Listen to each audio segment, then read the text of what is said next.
Magandang araw mga kaibigan. Gusto kong ipakita sa inyo ang isang video na nung i-transfer na mula sa detention cell itong si Atty. Lopez papuntang ospital, ang isang pulis gusto niyang isara ang likod ng ambulansya, nandun si BP Sara, muntik na ipit, muntik natamaan. So, gusto ng mga pulis na sumama sa ambulansya, sa loob ng ambulansya, hindi pumayag si BP Sara, kaya matinding sagutan ang nangyari. Okay, so ito, pakinggan natin tong balita na ito. Ang tagpo na kung saan pinastos na si Vice President Sara ng ating mga kapulisan. Nang naipasok na sa loob ng ambulansya si Atty. Lopez, hindi pa man nagiging maayos ay biglang isinara ng isang pulis ang pintuan ng ambulansya na nandoon pa si Vice President Sara. Kitang-kita ang kawalang paggalang ng mga kapulisan kay VP Sara. Hindi ito pinalagpas ni VP Sara. Okay, in fairness sa kapulisan, baka hindi nila alam na nandun si VP Sara kaya sinara. I don't know kung ano ba talaga. Sinadya ba yun o spur of the moment lang na pagsara? Kaya't nagkasagutan ang dalawa. Hindi alam ng mga kapulisan na ito na nakarecord sila. Yun. Nakalive. Mas lalong nagalit si VP Sara nang ang pulis na ito ay gusto pang sumama sa loob ng ambulansya na akala mo'y makakatakbo si Atty. Lopez sa ganito niyang kondisyon. Dito na mas nag-init ang ulo ni VP Sara at ang kanyang sinabi ay hindi naman convicted, hindi naman kriminal itong si Atty. Lopez. Sa St. Luke's ang punta ng pasyente na si Atty. Lopez. Sa ganitong kondisyon, ang sabi ni VP Sara, paano makakatakbo itong si Atty. Lopez? Kaya't napasabi si VP Sara na injustice na ang ginagawa ng mga kapulisan na ito at dapat sumunod lawful order. Kaya tinawag na bakla ni Vice President Sara ang pulis na ito. Doktor na mismo ang nagsasabi at kaharap ng pulis na ito. Buhay na kasi ang pinag-uusapan. Grabe nga kung palibutan ng mga kapulisan si Atty. Lopez. Kaya pinaulit-ulit ni VP Sara sa harap ng pulis na ito na kung lawful order pa iyon ang kanilang ginawang pambabastos kay VP Sara at sa pasyente. At makulit din ang lalaking itong pinagsarahan ng pinto si VP Sara. Sinusundan talaga siya. Kaya ang sabi ni VP Sara, huwag ka nang bumida pa. Huwag ka nang pabida-bida. Sa huli, walang nagawa ang pulis na ito at hindi siya pinasakay ni VP Sara. Narito ang full video, panoorin natin.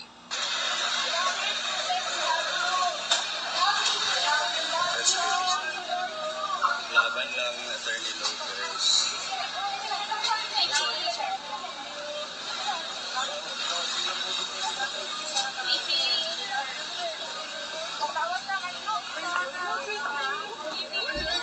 Yun, muntik na ipit. Ay, grabe naman.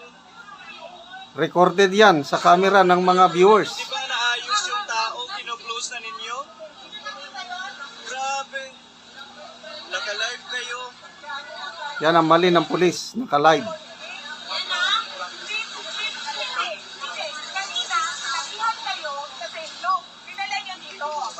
Ibang driver po yun. Ibang driver po yun. Ano to, naglalaro kayo?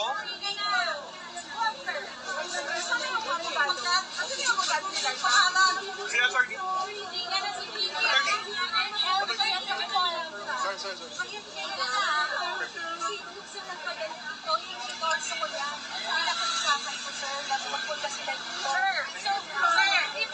Gusto niyo po sumama kayo?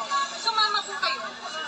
May representation kayo. Doon kayo sa signal sa ambulansya. Hindi convict yan, hindi suspect yan. Kasi sir, Hindi lang yan ng vet. sir, nung nanggaling kami ng batasan, sinabi ko signals kami pupunta. Dito niyo kami sa veterans. Oo. So what is that sickness that you will bring her to signals? Saan? Sabi pala, ang gusto sa kampo ni BP Sara sa St. Luke's Hospital dadalhin si Atty. Lopez, doon sila dinala sa Veterans Medical Center. So, sino bang masusunod? Yung pulis o yung pasyente o kamag-anak ng pasyente? Sir, nakita mo yung kondisyon niya? Paano tatakbo yan? Paano tatakbo yan? So, sir, kung gusto niyo po, Sir, sumunod kayo ng lawful orders. Huwag yung alam nyo na injustice na siya sa mga tao.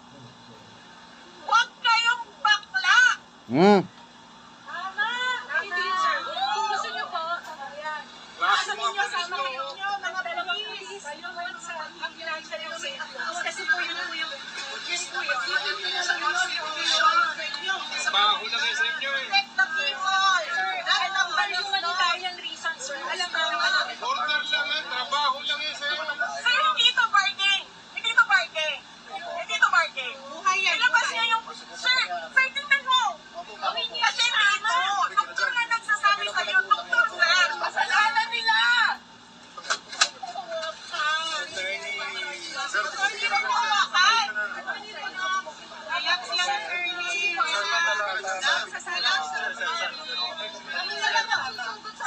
hindi po yung nakatira. Kahit po yung nakatira. Sige po. Doktor ang masusunod dito. Si police. Doktor ang masusunod. Sir, hindi naman ito pupunta yung mga tao. Hindi ko ba makatakbo? Hindi ko makakatakbo. Sir, tabi na dyan, sir. Ano kayo? Dito, ma'am.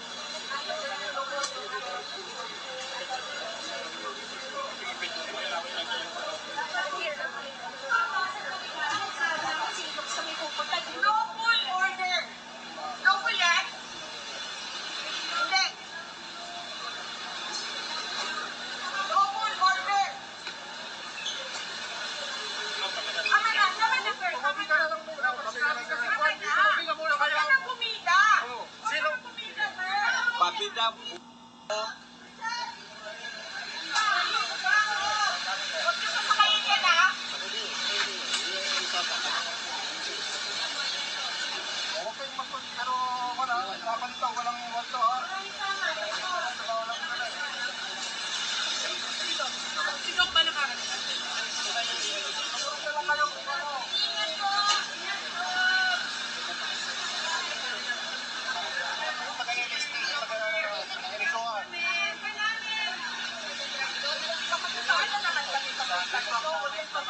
Pakisama po yung dalawang taga-Ligis ni Security Bureau.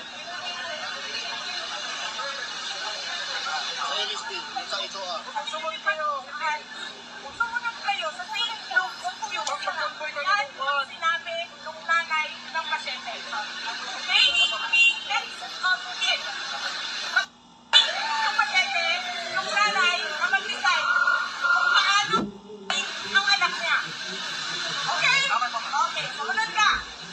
Sumunod ka sa sakyan mo. Sumunod ka. Laban BP.